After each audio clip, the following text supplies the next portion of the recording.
kids are. Good afternoon. Good afternoon.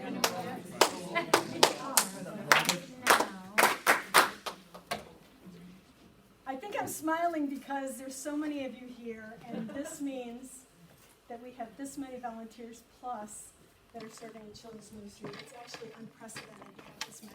There's 60 with subs, so I'm really grateful. And I was really challenged by something I heard online, and it was a thing that says, do you do children's care, like child care or soul care at your church? And I really want us to think about that as we're starting our training today. How do we come across? Do we watch babies and watch kids for their parents to go to church, or do we care for their souls? And I hope it's the latter, because that's my intention, is to care for their souls. So let's pray. I'm going to pray for us as we get started, and I'm really grateful for you taking your time and volunteering to this ministry, but not only that, but learning some of the things that we're doing that are new, to be more consistent and more gospel-centered and so much more. So let's just pray now. Father, I just want to say thank you for this team of people that make up children's ministry and discipleship, Kids Men, what we're calling it.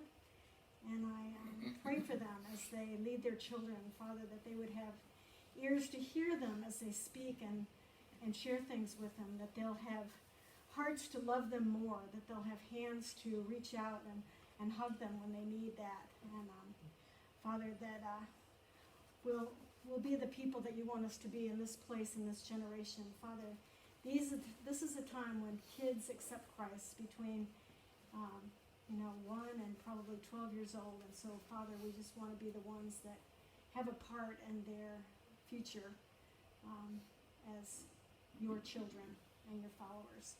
So thank you so much, and we just praise you in Jesus' name. Amen. Amen. So the first thing we want to talk about, and we're going to invite Brandy to come up and talk about it, is the way that we welcome our children. When they come in, when they come through check-in, first of all, the parents, and then they come down the hall, the guests, and they meet their teachers, or they're dropped off, what kind of presents do we bring? And so Brandy's going to share that. Thank you. Thank you, Kim, for all your hard work putting all this together. Thank you guys for being here. I know that it's a lot to stay around for an extra little bit of time, and maybe you were even here for the local outreach thing this morning, so you guys are like doubling up on your service. Awesome. Thank you. So in my role, I'm primarily involved in integrating children's ministry into all the other ministries of our church. It's a huge ministry. It's all of the young people in our congregation, and most of our teenagers that come to Ridge Youth also serve in ministry here. If you are a teenager in Ridge Youth, would you raise your hand? Yeah.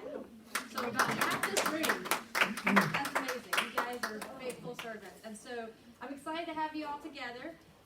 We are going to be covering a lot in a short amount of time, so bear with us. We're going to start, like she said, with hospitality. So that's one of the values of our church.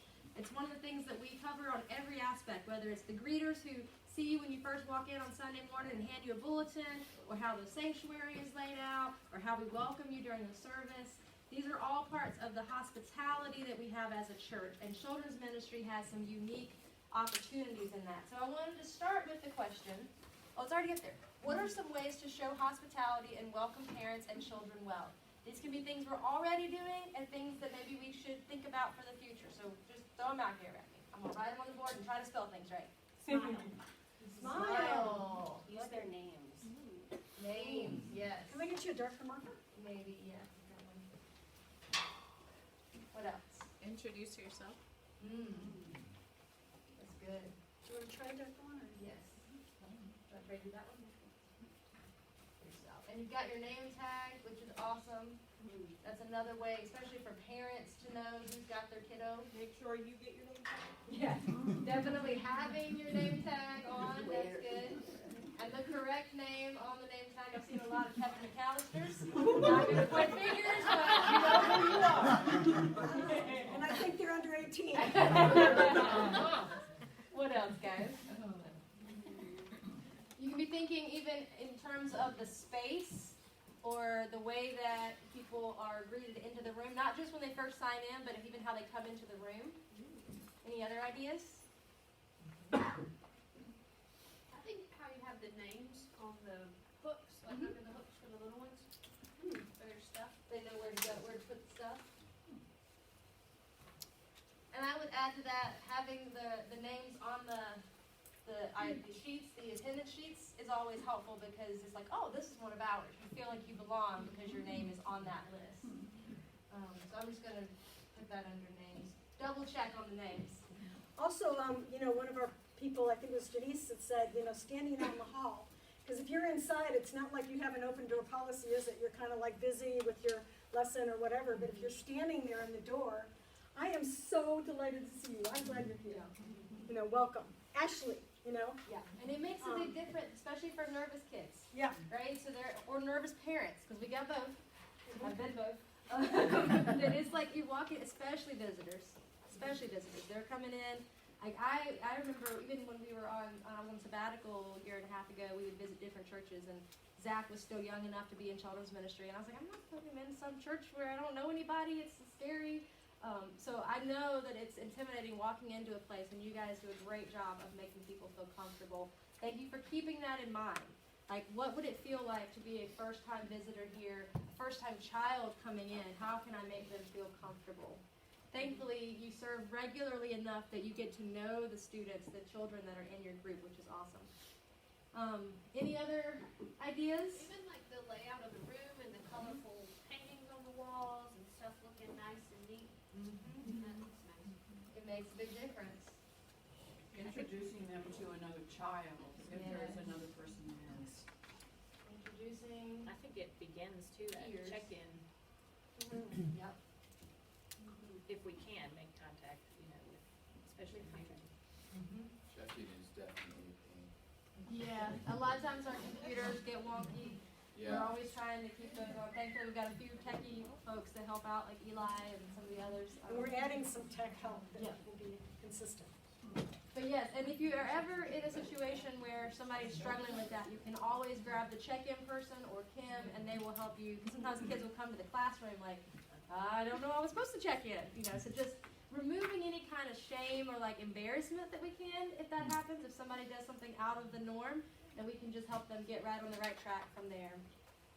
All right, so you guys, look at this. Y'all hit like almost all of them, maybe all of them. Well, There we go. they're on our sheets. Oh, that's right. I gave you a cheat sheet and didn't even remember. Like, you let the cat out of the bag. Yeah, go for We're it. in the younger classes. It's like making eye level, getting down. Eye level, wow. that's great. Great. Let's add that. And then one that's on here too that I want to just mention is, because you guys hit the welcoming environment, being friendly and smiling, calm, non-anxious presence. That goes a long way for a kid and a parent to feel comfortable. Even if on the inside you're like, oh my gosh, there's more kids here than I expected, or you're like, oh, I know that one's going to be a handful. But presenting that space, and part of that's fruit of the Spirit, like asking for God to give us His peace in those moments. And then reaching out for resources as you need them. You're not supposed to just white knuckle your way through and be like scrambling. Like we are here for you. Kim or myself every Sunday walk through, and you guys see where I'm like, good? Anybody need anything? Or she goes through. So don't hesitate to say, oh, I need an extra helper. I need extra crafts. I need something in this moment. That's what we are doing when we float, is to help you in that. Standing outside the classroom to welcoming the students, using their names for positive reasons. This is a big thing. So yes, welcome them to walk in. When we correct them, 4 on the floor, please, or nope, let's not hit our neighbor. We usually use names for that. But finding ways to use them for positive reasons, and I think you say this later in the presentation, but catch them being good. And when they are like that, you say that, you point that out. Letting them be kids. That's a big thing. Like you're sitting with people at your table that are also working with that same age group. So talking about that, we've got some help for you on that as well.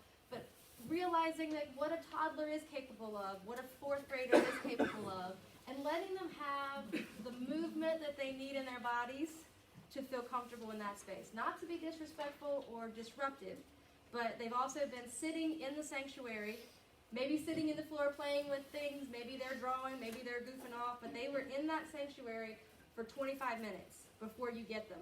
So they've been trying to be on their best behavior, and now they're coming into the classroom. So giving them an opportunity to move a little bit within a reasonable space and with the right circumstances will go a long way in keeping the classroom from going a little crazy. Encouraging peer relationships, you said that, and then having fun. That's the other big thing about it is just you have fun, they're going to have fun. That's a big part of feeling comfortable is like this is a good thing. We can't give them the gospel if they don't want to come to class. We just can't. Like we can't give them the incredible meat of the gospel that we have for them in our curriculum if we can't get them to want to come. And a lot of times families, if the kid's fussing and fighting and doesn't want to go, they're just not going to bring them. And if they're not excited to go, it makes it harder to get out the door in the morning because it's just not as worth it.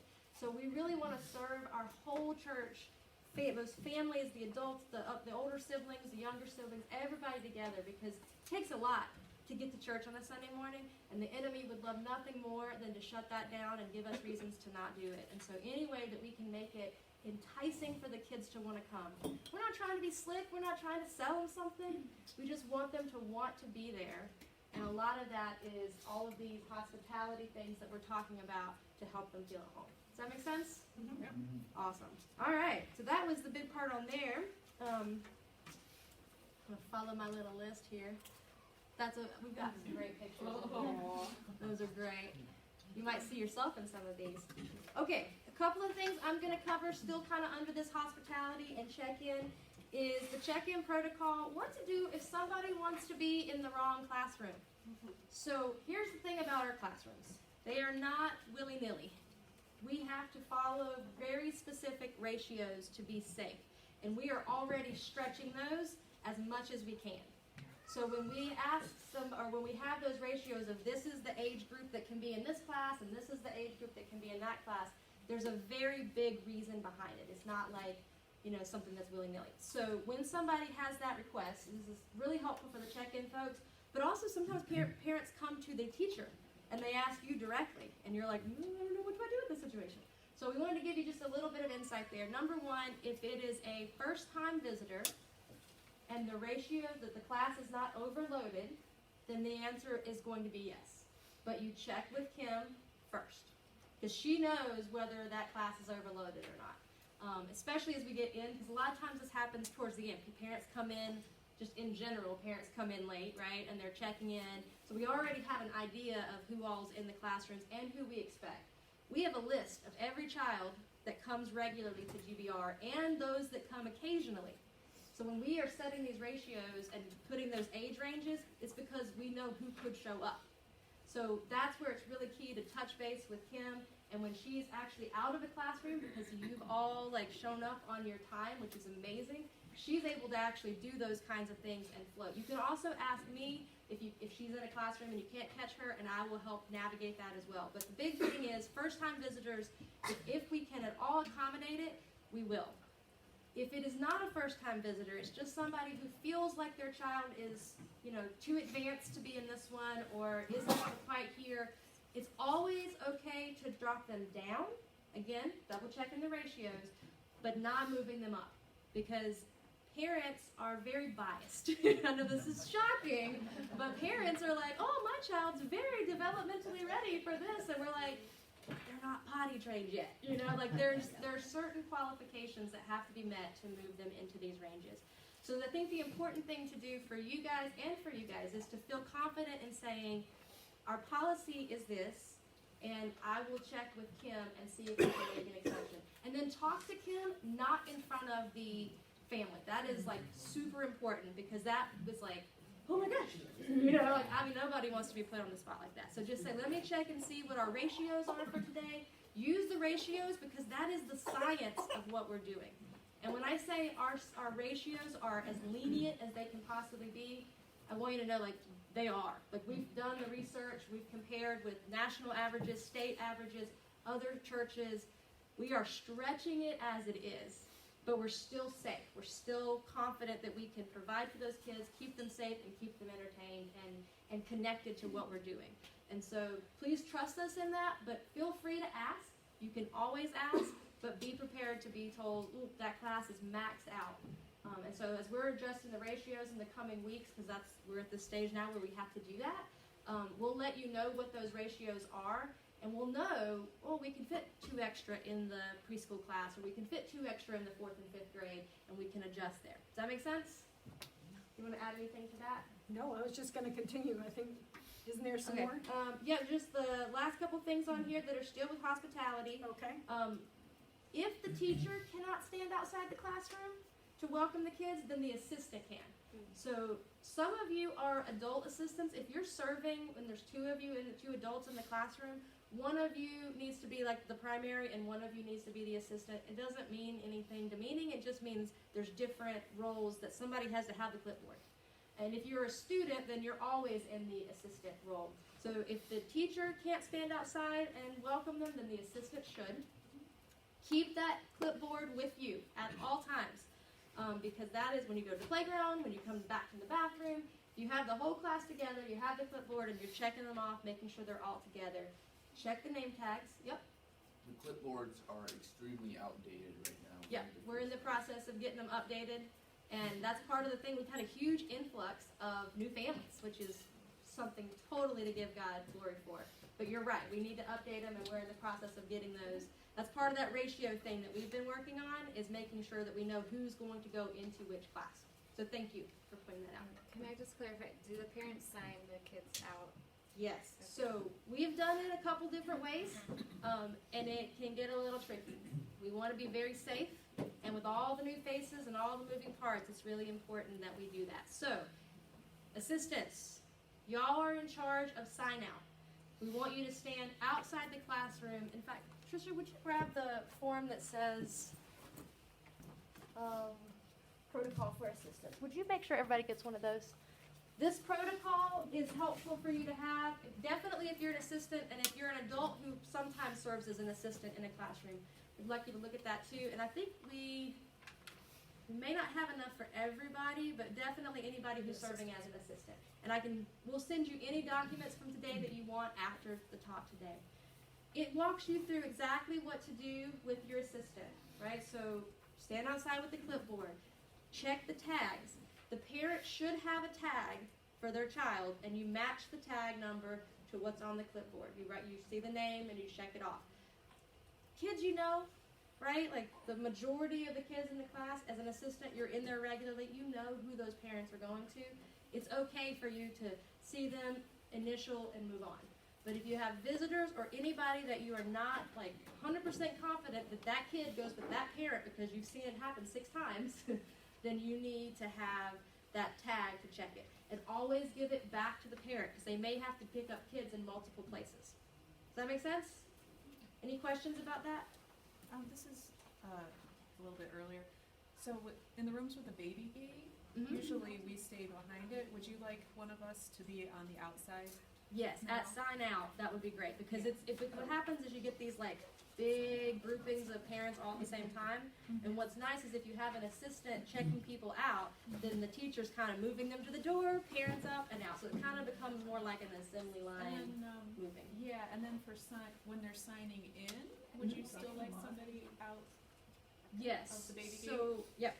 Okay. If you can, that would be great. Now, at some point, you start having some ratios where that might not be as possible. Right. But as long as you can, and somebody has to have a clipboard at all times because you got to know who's in that classroom.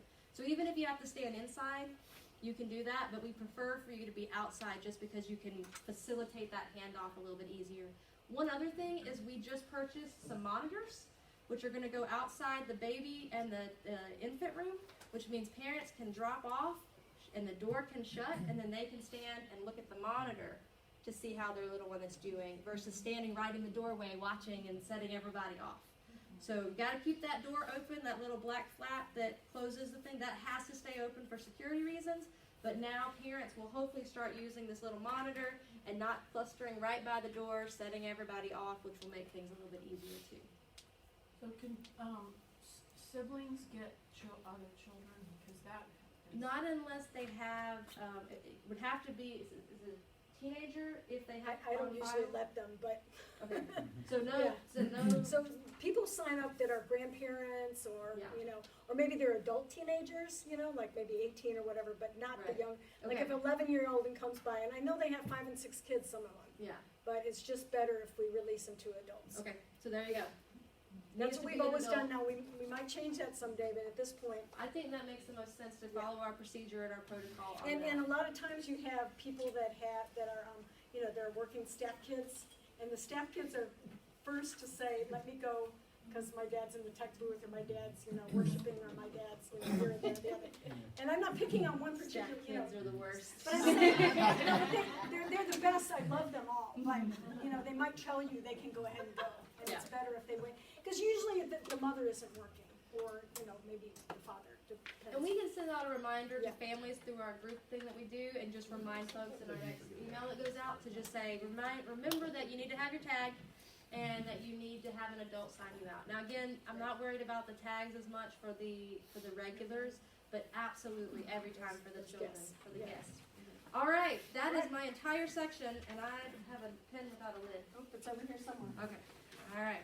Yes, You're so up. we're gonna do some, emergency procedure reminders, and maybe I can get, Eli to talk about this.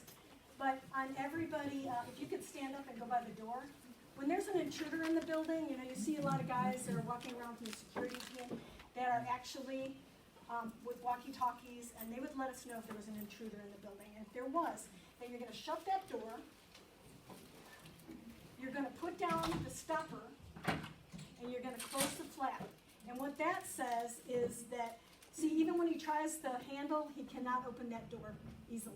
Now, if they slid something out in under it and they knew how to do that, and then you wanna remove your children from that doorway. So we haven't had any intruders, but that's the way to do that. So you can go ahead and open the door again. A second thing that we have in every room, we have a map of the whole church, and it tells you where your emergency exits are. And most of them are either this first door here out to the sidewalk that goes to the playground, or the one, if you're in the lowers, like toddlers, infants, and babies, they go out the one by the water fountain. So you're gonna go out that door, and you're gonna go out through the gate. There's a gate to the left as soon as you open that door, into the grass where the mobile homes are, and out to the parking lot. Does that make sense? So then you get them out of the building. There's 2 cribs that are rolling cribs, and the one in the infants is small enough because there's that jog that goes through the hallway, and you put all your babies into the crib and push them on out, and, you know, probably can't go on the grass with those, but, you know, just use your best judgment. What we say about the grass is you want to stay away from the building. If the building is hot, then that's another way. So those are emergencies. They're going to let you know if there's an intruder, if there's you know, smoke in the building or something. There is a little document that tells you some of the color coding, but the red is the fire, and then you have one for the intruder as well. So that's real important. Let's see, accident report. So yes, That would mean that the parents already know, right, to exit. they're gonna go. own They're way gonna go and out not there. come Yeah, get your they're children. gonna go out the front, and they're gonna have to meet their children there and not come running back to figure out whether you got them out or not. That's our responsibility if there's a fire during the time we have them. If they're in the sanctuary, then they're gonna go out those roads. That's why we don't wanna clog up that area. We wanna go out the back way, get them out of the building as soon as we can. And we have had some different drills, but we need to revisit that again. The accident reports are only if there's blood or if there's bruising. So if a child falls on the playground, and this doesn't happen very often either, but it has happened out of our care after the parents picked them up or before, where a child had to go get stitches or bump their head or whatever. So when they're with us though, if there's bruising or blood, we have to make sure we fill out an accident report, which is inside the little red bag, that's the first aid bag. And then just administer first aid. Now the children are not allowed, the youth assistants are not allowed to touch blood. Inside your bag, you're gonna have gloves, you're gonna have Band-Aids, there's some, the ice things where you just pop them and they break open, and those ice packs, you wanna use. And then I will make copies for you, so if somebody fell, then let me know, and I'll make copies and make sure the parents gets a copy of that, because that's real important that we put that on file. Does that make sense? We also have a very, very big kit You know, if there was an intruder, there's a very serious accident, there's a huge kit up in the front underneath those. When you walk in, there's those desks, and they're underneath there. But what is the first thing, and I hope everybody's heard me when I've trained you personally one-on-one, but what do you do if you don't know if somebody's breathing or not? Call 911. Oh, thank you. Yes, call 911. Don't call me first. Don't call the parent first. Don't try to get the walkie-talkie to work. Call 911 right away. And then, you know, we can. We also have a list of doctors, nurses, and people that have been first aid trained. We do that once a year. We missed it in the fall, but we're definitely going to catch up on that. I was off on sabbatical, thank you, Jesus and GBR, but we're catching up on all of that. So I want to make sure that we follow the right protocol. We can text them, we can call them if we're not sure. Gosh, I don't know if this leg is broken or this arm is broken or this looks like it might be a concussion, then we might want to contact those folks. I want to say there's 6 or 8 people on there. It's available on my phone. I don't know if it's available on their phone under groups, but anyway. I'm not sure. It's in the classroom. We'll check that out. We'll check that out for you. Emergency routine. Again, acknowledging kids with special needs. It's so easy just to keep everybody equal, and I want to keep them equal in a lot of ways. But in some ways, they're not equal, as if they have an IEP, if they're exceptional children. Maybe they're on the autism spectrum. Maybe they have Asperger's. We've had brain injuries. We have kids that are foster kids that, you know, have some special, maybe attachment disorders or different diagnoses that they might not tell you, they might not even tell me. And so we just have to trust that if that person might not be acting, you know, quite up to par with the other kids, there might be a reason. So what we can do is you can come to me and say, you know, Bobby is doing this or that, maybe there's some behavioral issues, and I can, you know, help you with that. But we want to make sure everyone's welcome, no matter what their position. And most of our kids now are inclusion. And thankfully I have Tracy and Jonathan, and they're going to help me move forward in that area of, you know, just learning more and training more. We've had one training on that since I've been here in 12 years, so I'd like to revisit that. Let's see, keeping us informed. I might not know. You've got a new person that walks in the door and you're seeing some behaviors. I might not have met them at check-in, and I usually am the one that walks them down and shows them their classroom. But say I didn't notice about that. You might want to just say, by the way, you know, I'd love to know about that. And then pray. You know, we want to be praying for these kids because these are our special kids and we've been entrusted with them. Clean, uncluttered spaces. You know, I like that Caroline said, you know, colorful places. We want to be clean. We want to be safe. You know, people have walked in there and they found little gun things and, you know, little beads or whatever in babies because the youth were playing, or, you know, other people use this building. Am I picking on the It youth was the again? girls. That, you know, pick them up, throw them away. Let me know if you find a toy that's broken or you think it's inappropriate. Tell me. I'm not offended at all if you come back and say, I took this out of there. I put this away. You know, even if it gets annoying. Sometimes the piano gets annoying and they say, please take this out. Just put it in the hallway. It's okay. Yeah. Paging parents. We're moving from the walkie-talkies that are very unreliable to texting parents. Now everybody except for the 4th and 5th, and I did update the 4th and the 5th grade roster yesterday. Thank you. But they have their phone number on there. So after 10 minutes of either disruption, bullying, or something, or even with the toddlers or the babies, maybe they're crying and you can't get them settled, then you want to text the parent and get them to come. If they don't come, you can text me or Brandy, and we will go in and pat them on the, you know, tap them on the shoulder or whatever. But phasing out the walkie-talkies, you know, of course they're going to use them in security, but they're just unreliable. They don't always stay on. They're hard to get on. You all have cell phones. And if you don't, then maybe your assistant does. So, but by the way, we don't have our cell phones on during the class. So if you're a teen or if you're tempted, gosh, they're playing nicely, I'm just going to check my Facebook right here. We're not going to do that. So what are additional safety measures that I forgot to talk about or you would like to bring up that I've never noticed before? You may have said this. How would we be notified in the classrooms if there was an intruder? So probably it would be the safety team. They would alert us somehow, and I think we're going to have to just get with the safety team and find that out. Because we do have a security team that would know if anybody would come into the building. And by the way, that reminds me, when you go out to the playground, what do you have to do? Close the door. Close the door, because we don't want to have any entrances open. And then your assistant will go around and let you back in after you're done with your playground. But yes, so I think that's a good question, and let me find out the answer to that. So I'm not real sure. Yes, Jackson? If a parent is coming and checking out their kid, but they do not have their tag and you do not know them, what would you do in that case? Oh, that's a good, maybe ask the teacher if they know them. Because we're gonna try to get the guests to hold on to their tags, but most parents have been here for years. I don't even know if they take them off the table or if they just trash them. Yeah, so, Be a good reminder for parents, we can send that out, and then maybe check in folks, if you will Reminding them to keep them. remind folks that they need that to get their kid, or otherwise we're gonna keep them forever. They might like it. No, But- we're but gonna if bring them nobody to knows them- Chaz. But if nobody knows them, you just send them to Kim. Actually, that's a good idea. Because some people are saying, look, and I've got one child here left, and I can't let him go, and nobody came for him. And so they see me walking down the hall, and they need to get off to their next thing. You know, we can't keep you here till 12:30 every week. So, you know, you can call me, and I'll gather them all up together, and then let the parents come and you know, have to come and get them for me. And that's no problem. I stay later anyway. So, is there anything else you can think of safety? You know, what is unsafe in our building or in our classrooms or anything? You know, choking hazards. We talked about that.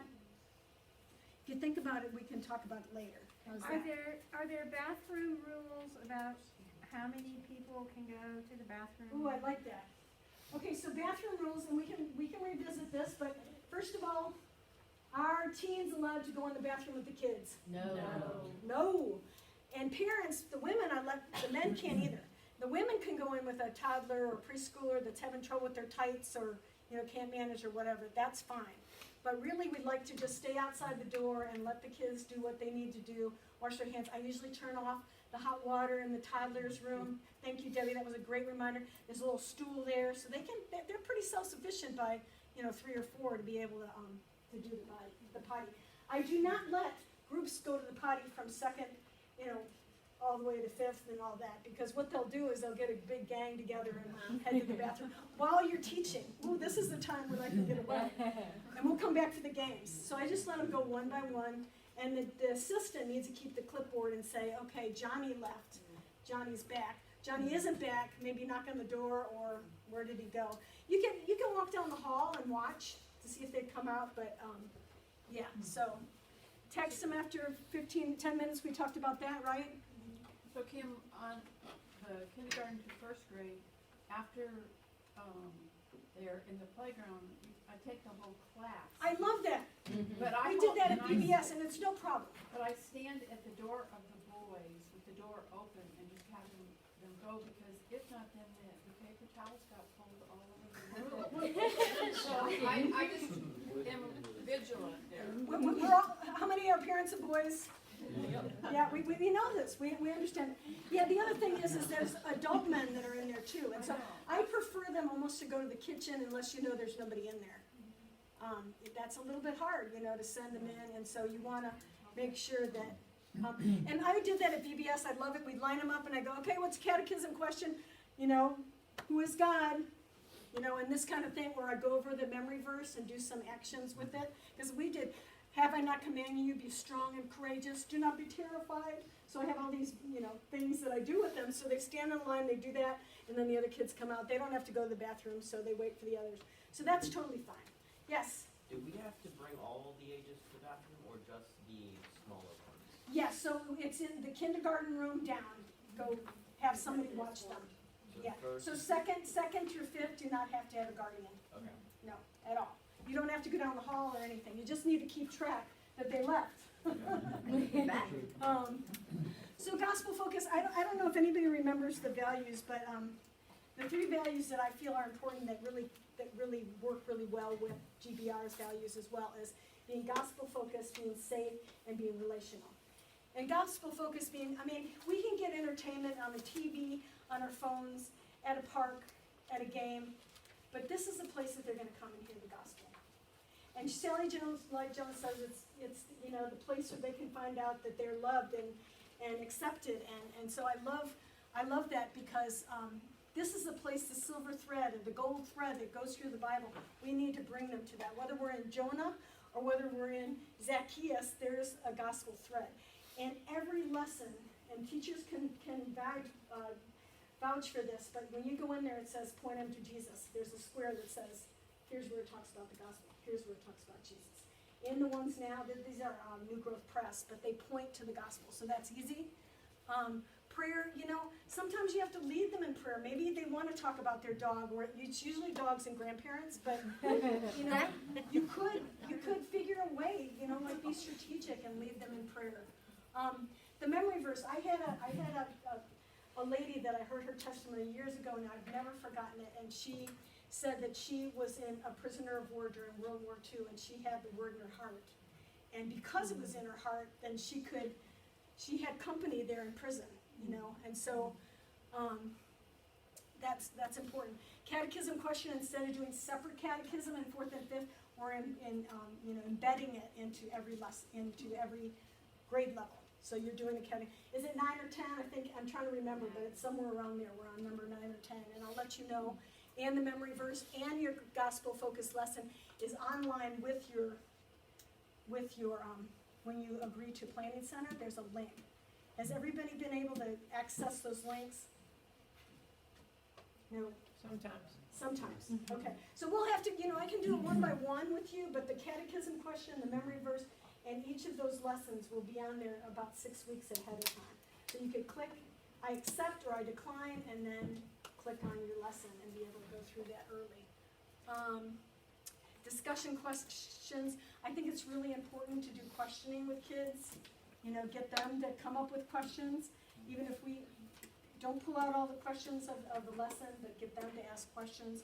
It's very important. Object lessons, sometimes they like that in 2nd to 5th more than they like the color sheet. In education, worksheets don't work. So that's kind of the last thing you do at the end of the day.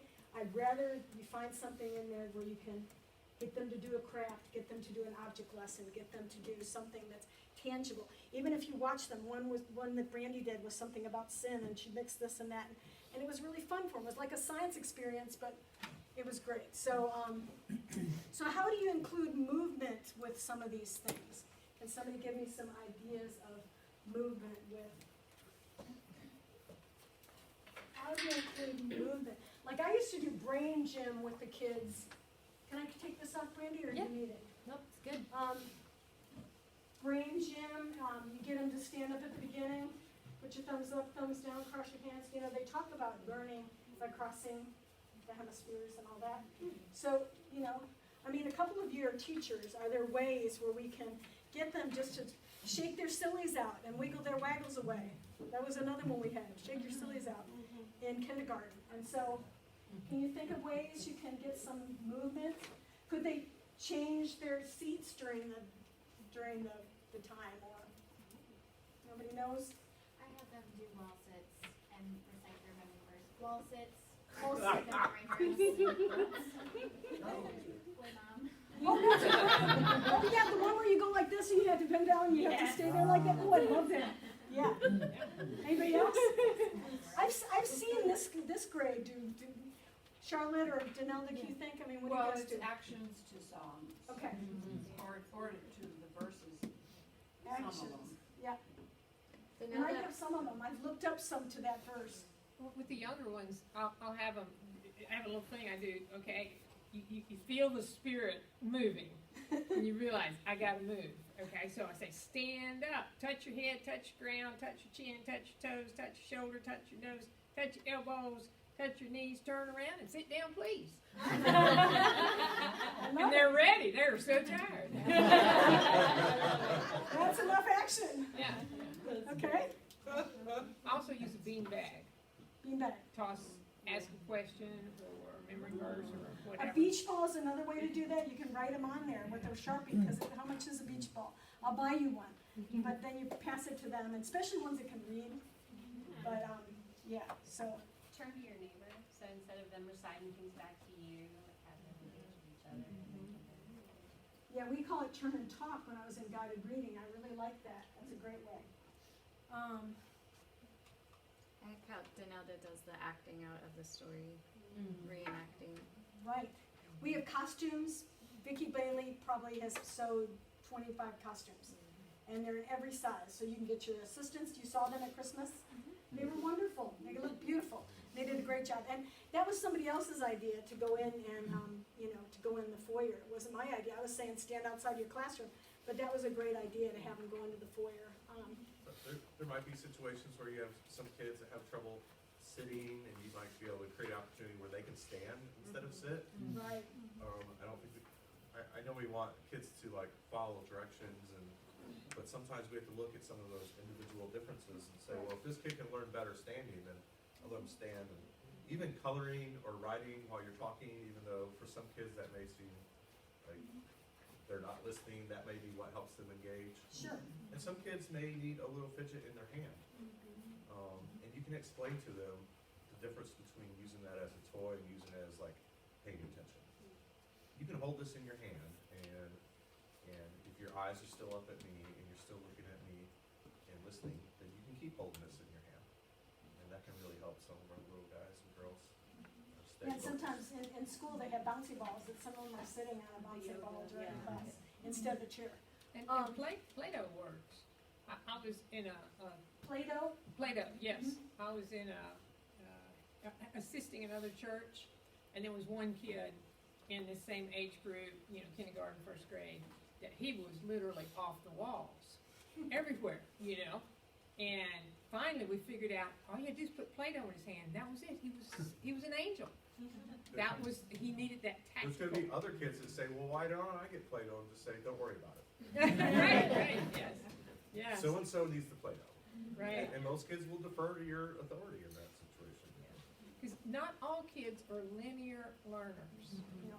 And that's hard for this old school people, or even young school people, to realize there's not just one format for learning. There's more than just being a linear point A, B, C, and D that you want them to accomplish when they get out, and here's how you do it. There are a lot of different ways to do it. And maybe, count, how many did I include in my lesson? Am I doing something for the visual learner and for the auditory and for the kinesthetic person? Because it's not everybody that's going to be all of those, but so, that was the thing that I copied from that Sally Lloyd Jones says. She says, it's never stopping, never giving up, unbreaking, always and forever love. This is what we want to share with them, and this is an important, if we do nothing else, if we can share the love of Jesus with them during our time, that's going to be vital. So relational, I love this. And I will say that, when I walk into Debbie's classes, they're very organized. And so I think that when we come with a plan, I've gone into the class, I'm going to raise my hand and say I've gone in there without much preparation. And it doesn't go as well. Because you look down and you're thinking, what do I want to get out now? Because we got a few more minutes, and they're all over the, they're out of their seats and on the floor and all that. So, have a plan. Figure out what you're going to do. We're going to help you with some of those. The things that she has there in the Advent wreath, she didn't do those, but a lot of the things, the prep, it gets done either by the teacher or we have a group that will, prep for you. But having some, some things to do. We have these smocks for the kids in many different sizes. We have paints. I have a whole art cabinet. I have a whole attic full of things you probably don't want to see because you want to help me clean it up. Because it looks disorganized. Have fun and be creative. Probably my favorite part of the year is when we get to do play because it's multi-generational and the kids get to move, they get to speak, they get to have fun, we get to create, we get to, decorate, and it's just so much fun. So. Can we go ahead and do the schedules, because we kind of skipped over that. Oh, did I? Was that on there? See, yeah, it's okay. But I want to do that before we get to this part, if we can. Yeah. Okay. Thanks for reminding me. No worries, no worries. So I'm just on a roll here. You were going. I was like, look at her go. Okay. So one of the things we've identified in our research and in our learning when we go to the conferences and we've read books on how to have very effective children's ministries, all these things, and then from personal experience, right? Like, Kim has 40 years this year. of experience with children. So one of the things that is kind of a no-brainer, but we haven't really focused on it specifically, is consistency. So this is something that we really want to hit heavy this year, is that week to week, the teacher changes, but the experience should be consistent.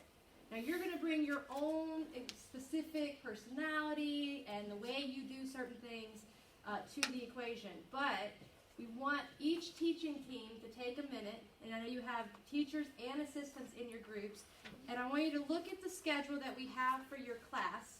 It's going to look like this, and it's going to give you a, do you want to hand those out? Yes, absolutely. And that doesn't include the babies and the crawls, It does right? not include, Okay. that was one, and then I have the other group right here. Sorry, I didn't Oh, want I you to see. get a mix up. Okay, so here's the specifics, because you're getting ready to break out and talk to your table. Talk to your table for about 5 minutes or so.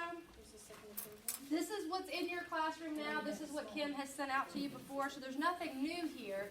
But what we want you to see is kind of the breakdown. Each one is going to have a playtime. You might do centers in the younger classes. You might do playground. That's fine. But it needs to happen in this time frame, in this slot, every single week. The Bible time and story time needs to happen at roughly the same time every single week. The activities, the art time, that may look different from class to class. It may look different from teacher to teacher, but it needs to fall into that same time frame for everybody. And would you pass this over to the toddlers table? Babies and infants don't have to worry about that. So what I'd like for you to do is 2 things. One, we want to notice that I went back and watched a bunch of our videos to see, and the approximate time that children walk into your classroom is about 10:24 to 10:27. We've been working on the assumption that they got to your room at 10:20, and that's not what happens. Week to week, it is 10:24 to 10:27. And then we end at 11:15, although those of you who serve on third Sundays when we have communion know that those Sundays go longer. So here's one thing we're doing, is we're going to start rotating the Sunday that we have communion. So every quarter, it'll be at a different time. We'll let you know as soon as that takes place, but basically for just the rest of, maybe the rest of this month, and I don't know about next month yet, but we'll announce it soon. It's been on third Sunday. So you third Sunday people have been doing it for a long time. Then it will switch and it'll be on first Sunday. Then you first Sunday people are going to be in there a little bit longer. And that'll last for 3 months, and then it will rotate again. So you'll have some adjustment there, because what's happening is the people who serve on third Sunday are never able to take communion with the church body, and we are thankful that the deacons go through and bring it. But it's an entirely different experience to take communion in the room with everyone else. So that's one thing. Also, it keeps some... that the same people aren't doing the long Sunday all the time. The other thing to notice is that the time frames, if you look, and you should have a chance to look at them with your table, it's a range, right? So there'll be some weeks where you are on the lesser end, some weeks where you're on the higher end, but keep that as a reference point, because I worked those out based on the longer time frames. So you need to kind of keep that in your mind. These are going to be posted on a sign in your room, so you can reference back to it. But basically, if you're creeping close to that time frame, well, I'm going to have to speed this part up, and I'm going to have to move this part over here. So it's really important that you guys are all on the same page. So we want to give you a couple of minutes now, together with the people who teach the same classes as you, to discuss, does this time frame work? And if you need to make adjustments, now's the time to do it, because we're going to print it, we're going to disperse it to everybody. So now's the time to have your voice heard.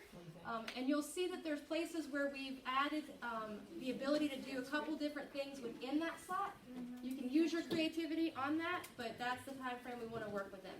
So Kim's going to walk around and kind of chat with anybody that has questions, but just get in there and discuss it for a few minutes. And I'm available too if you have a quick question. Check in, folks, if y'all just want to chat about things that are happening with that particular aspect of the ministry, feel free, or just hang out for a second. And then babies, y'all were talking about your own. Yeah. Sure. Okay. Okay, I'll talk to you. Alright, so you guys have like 3 minutes to discuss it. Well,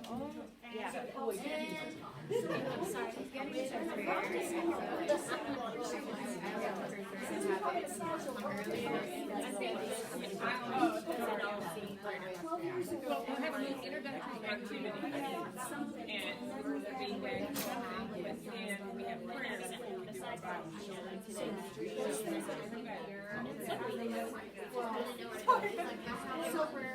So if we had a baby shower, I want to do our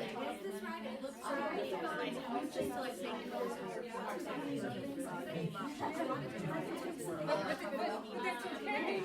They're going to go. I will be I'm glad that this is great. I did something one time. I said, "But there's just one thing that you would like to tell God thank you." And they go out. And I said, "You know, you have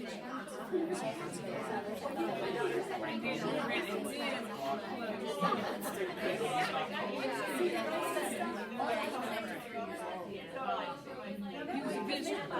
I mean, he just, it was just his heart. So, that's the only thing. But the goal is not so much what it is for them, but God, because think about all the stuff we like.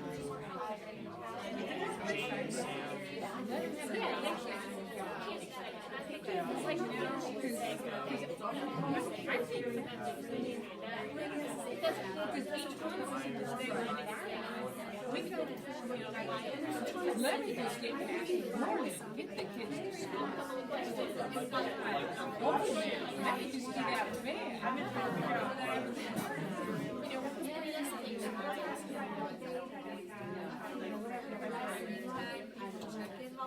It would take forever.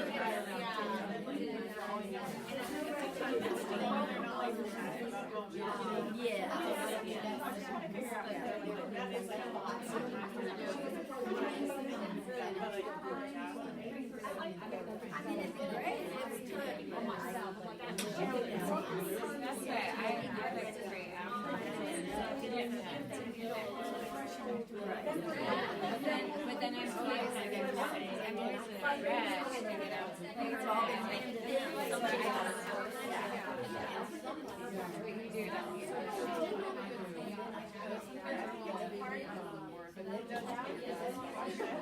How many of us do that all the time in our lives?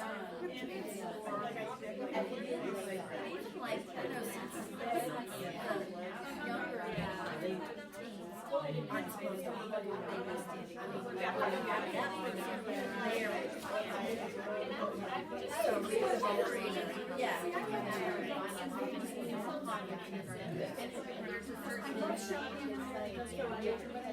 As a third, yes.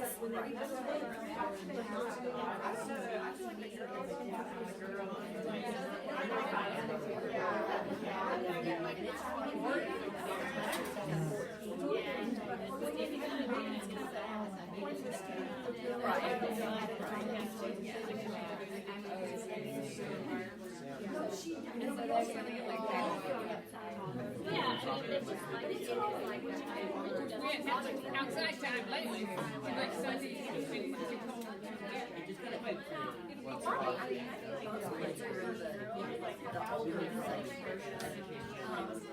A lot of them really love the books, so I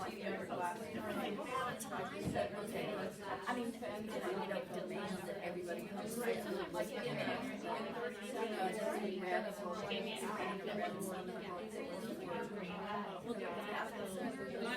You know, or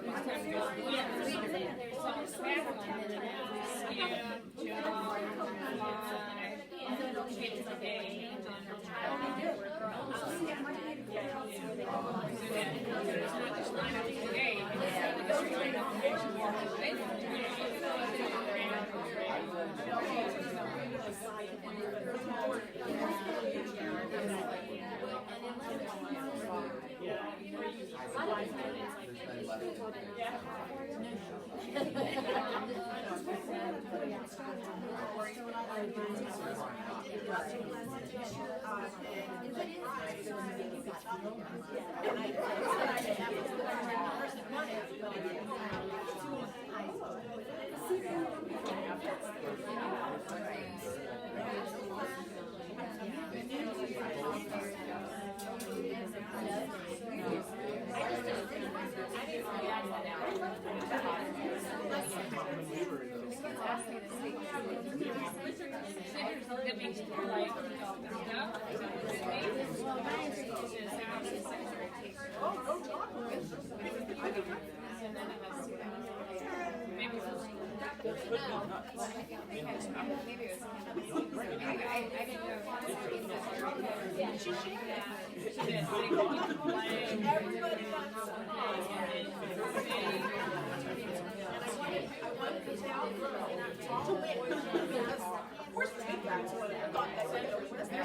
stuff.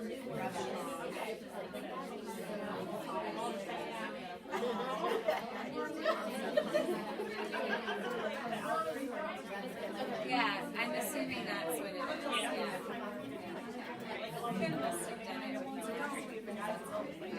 It would be cool if we establish that, start using the terminology and we say that it's a restaurant, protein, and auto repair, auto stuff.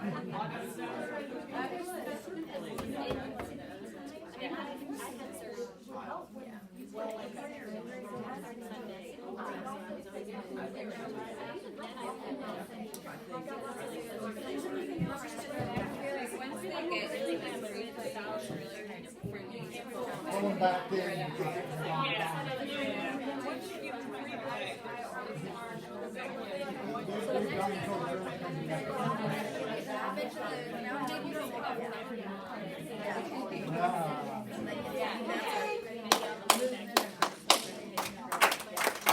We're going to move on because we're running out of time. We need to let you go home. So, group management. Proactive is the best way to be ready with your kids. Group management means organizing the kids and helping them through those most difficult things. Be brief with your redirection. I need you to sit over here if you don't mind, and then, go on. It doesn't have to be a long lecture of why they need to sit in another one. Catch them doing good. Like, I love the way Sally is doing this, and when they say that, then everybody wants to be like her. Like, they're just like, oh, she's being so good, I want to be like that. And you haven't even given anything away as far as a gift. You just said, I like the way she's doing that. I like the way she's listening today. You find somebody, and even the ones that are often naughty, call them out for something great, Frame the rules positively instead of saying, you never sit down, or come in here and sit down, in a negative way. It's, put it in a positive light. Not no talking, but can I get everybody to sit down crisscross applesauce and touch your nose if you're listening? Now, of course, that would be her class in toddlers, or their class, but still you can do something similar that's positive. Pick achievable goals, so you don't want to teach the one that's naughty, he's got to be quiet, he's got to sit down, he's got to do this and that, maybe you can work on one thing at a time, and then that works better. Find meaningful incentives. We can give away things to the kids, but it's better not to. Intrinsic rewards are the best, and so, but there's other rewards. I don't mind if you give things, but sometimes we have to be cognizant of the fact that we have 2 kids with EpiPens right now. And one of them's in 4th and 5th, and the other one is in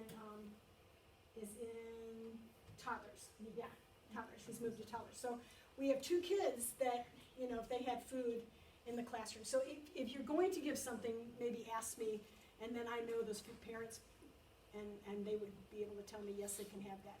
Of course, we have Passover, and we do a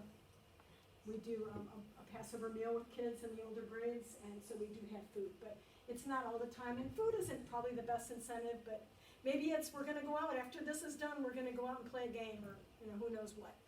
Find roles to give the children with behavioral difficulties. So if the child is struggling, and there's a child in this group that has ADHD, and they have trouble sitting still for a long time. And so the problem is he gets more unmanageable as the time goes on. So if I say, hey, could you help me delivering the pencils? Could you pick up these books? Can you set these, things around? Or whatever it is, find a way to include them in a job so that they feel like they're not always being called out. And they can stand up and walk around. Sharpen these pencils or whatever it is, but find roles to give them. So turning talk about how you handle disruptions. Share group management strategies that work. And then Brandy's going to take the youth out and discuss tier roles. Can we skip, I know this is the order, but just based on time, can we hold this to the end and I can cover a couple more quick things here? Yes. And then we'll split and that can kind of be the end. Is that okay? I'm just looking at the timing. Okay, so. You want to go on to the positive cooperation? Yeah, let me just touch on a couple things real quick and then I'll talk about the roundtables. So all that ratio talk, right, and adjusting that, part of that is that we're figuring out those numbers. One of the things we realize is that now with the infants class, we actually have more of a babies or infants preschool, which used to be toddlers. Toddler folks, talking about you guys, and you're talking. Guys, toddler folks, we are, it's okay. We are, because of the ranges that we're having to adjust, we're going to start calling, and this will all be rolled out with some significant signage and things like that too, but I'm giving you the heads up. The toddlers class is going to start being called the preschool class. It's a little more fitting for the age range we actually have in there. And then the babies, right, not the infants, the brand new class, but the babies class is really they are our toddlers. They're the walkers. They're not potty trained yet. So those are going to be some of the things that change from moving up. So moving into the next stage means you have to be a certain age and potty trained. And then moving into the next, when you move out of those things, it is walking. That's the other one. Infants to the toddlers, it's age, a year, thereabouts, and walking. So we're going to explain that more to your group specifically, but when I hand you this schedule, I wanted you to know why it says formerly this group and that group. Okay, this is our teaching teams. This is awesome for starters because we had a whole lot of gaps, and now there are no gaps. So everyone who's scheduled is a huge answer to prayer. And many of you in this classroom are here because you saw those gaps and you were willing to step in and help. So thank you. And we have some subs on here as well. I want to pass this out so everybody has a copy. The great thing about it is if you're wondering who your teaching team is for your class, there's the name of your group, and you go all the way down, and that's everybody in your teaching team for your group. So that's helpful to have when you're trying to find a sub because that is the biggest issue is you get sick, something comes up. Actually, I need that back page. That's my notes. You get sick, something comes up, maybe you're going on vacation. It is important that you switch the Sundays when you'll be out. And now you have your teaching teams. Kim has a digital version of this too that actually has contact information. But the more you work within your teaching teams, you're going to know those other folks. So you're already going to have their number in your phone and you can say, hey, can I switch Sundays with you this month? That's super helpful to us because that keeps Kim out of the classroom so she can do the job of directing. So that's important. The other thing that I wanted to mention, and this is the last thing that I'm going to talk about, and then Kim's going to talk about the final stuff. I do want to take, when we do that break here in just a moment, if you are a youth assistant, if you're a teenager, I want you to come out of the room with me, and we're going to actually finish up the conversation in the next room over. We are introducing a new way of kind of organizing because we have so many amazing volunteers. But we have levels of like who's been, what age groups and how long you've been doing it. Going to a training is one of the aspects of it to kind of help us know where we can put you and how often we can have you work. So in just a minute when we break out and Kim finishes up here with all the adults, I'm going to take the students into the next room. But the last thing I want to talk about, can you skip to the roundtables real quick? There we go. So roundtables, you've heard me talk about these a little bit. This is super important because I realize that some of you guys, you need a add water and stir kind of lesson, and that is perfectly fine. Thank you for being willing to serve. We ask our commitment, or our request for your commitment is that you read your lesson ahead of time, you pray for your students before you walk in that room so you are prepared, and then you teach and you lead during that time that you're scheduled to lead. That is enough. If that is what you can do right now, we're super thankful for it. Some of you are more creative, or you have more time on your hands, or you just are passionate about this, that is where those roundtables are super helpful. So it's kind of taking the place of what we used to have as like an advisory team. This is a open advisory team where anyone who wants to come to these, they roughly are about once a month. They're leading into the next semester. So we'll have one coming up at the beginning of February because our next semester will start the middle of February.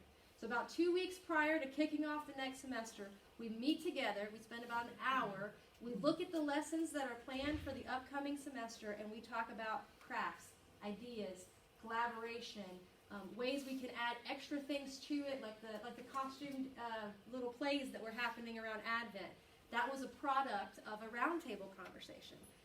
The other thing that's great that can happen is collaboration across teaching teams.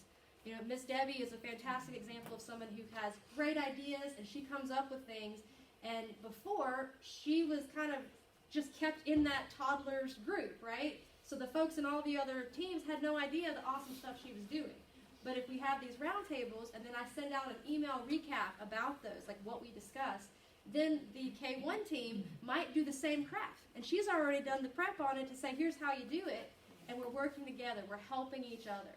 So that recap email is super important. So even if you don't attend a roundtable, I highly recommend you read that recap because you'll benefit from it. It'll make your job easier when you're preparing for your lesson.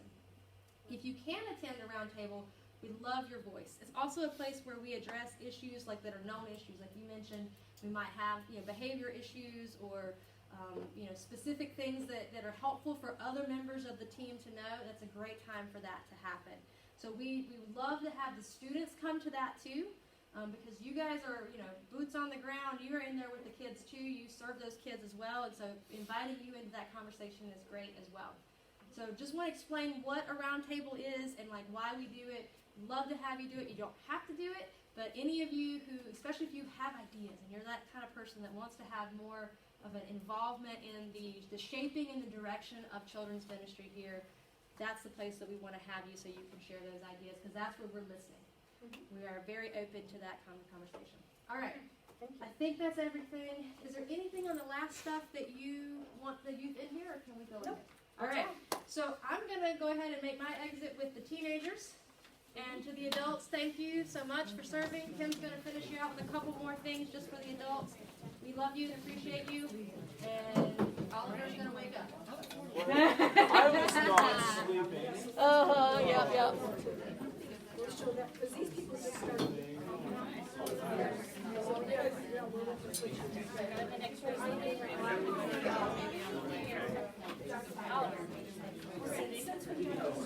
Yeah, but it would be nice if telephone numbers or something were on here. That's right. So let me think about it. Yeah. All right, so we're just doing for the last 5 minutes. Try and talk how you order to handle disruptions. And then we're going to just close in prayer after we come up with a few things that we can come up with helping one another. Handle disruption and strategies that work. Sundays and you'll be out. So if you can come up with one of those. Debbie, do you want to move with another table since there's nobody at your table? Are you Okay, So group management strategies. I don't think I have it. Hang on just a second. yeah. Some that I'm gonna are usually the ones that like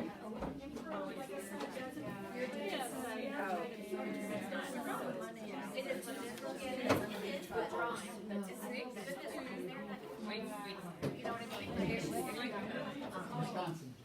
Yeah.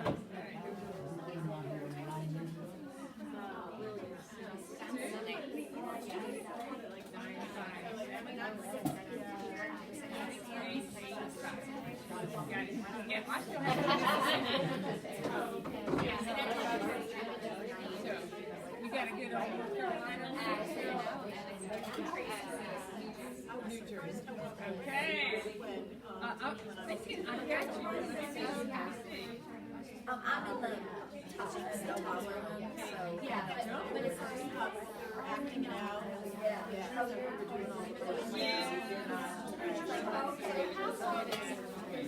It's a long one. Yeah.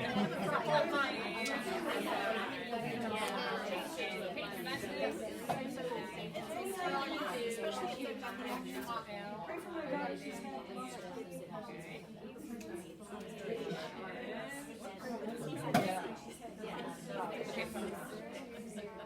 And she's one that will say, "My mom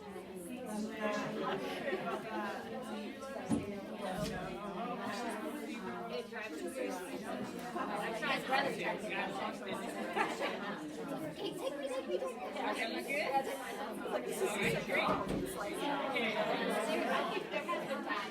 So how did the management do today with 13 kids? Well, I mean, I've had 16. And they were actually good. But also get together. Like leadership. So if you guys write them down, or I can have you write them down. Oh, okay, that's fine too. You know, and then when I finish what I've learned, because they were letting himself a story, I said, so tell us how it relates. So why did you tell that story? And then he was able to shine and say, yeah, this is what the Bible said. And maybe it's just a lack of preparation. Because I didn't want to make sure, that, even though I understood, I wanted to make sure the kids learned it in the vernacular. So if you can think of something, tell me, and then everybody can do the same thing instead of just That's Monica's. all trying something different. So it would be because I organized the group when I had everybody line up on the wall. You know, 1, 2, 3, 1, 2, 3, and I said, the ones are going to be here, and then I had them that way. They didn't have to.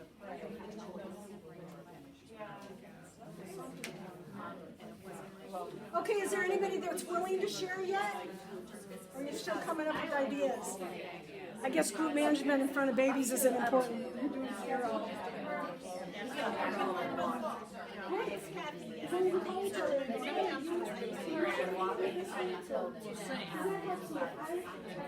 It's not on here, but, you know, you sing, right? And if it's the last minute, I can take it.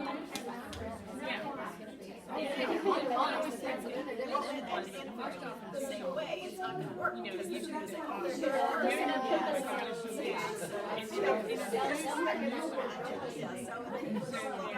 we have it. You go on vacation, look for yourself. yeah, I just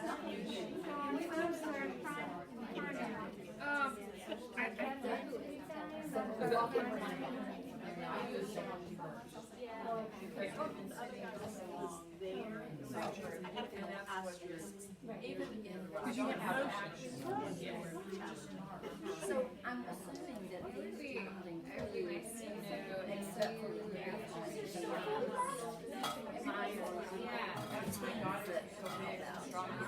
because I know I'm very, everyone on there except for see that most of the time, but then it could be like at Christmas, we did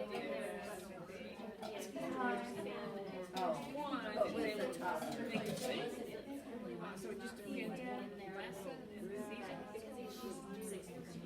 Jesus Loves Me is a great song. Oh, Jesus yeah. Loves Me. But they're bringing. Oh, this was her? Yeah. Oh, she's the one that I asked. You know, I'm not real. I didn't so, but I'm trying to find a song that fits Sort of a. you know, 'cause actually, that song, my God, is a big thing for kids everywhere.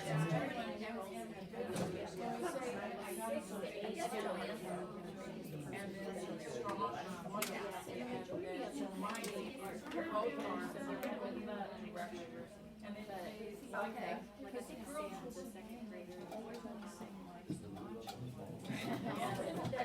So she's maybe 60s. And we'll say, and the mountains So it's probably big. and they love to do that with the But I'm valley. Yeah. And the stars are.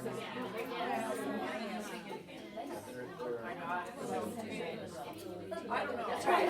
Our voice will be on the list on the other side. Those kids.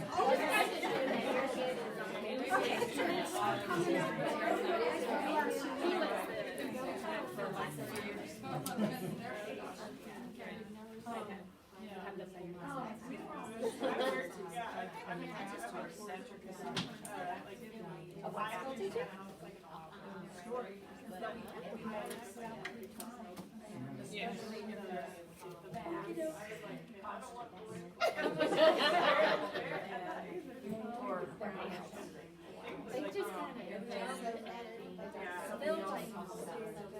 Right. Yeah, there's like. Okay, I think we're gonna just stack them here to make them stand. Well, you have to get some Management. That's actually, those are great. Well, it's 2.5 hours.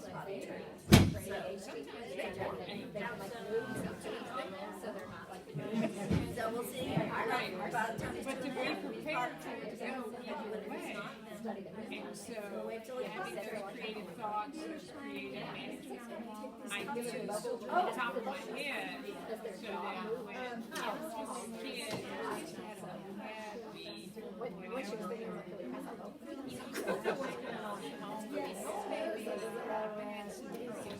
I think it's the. so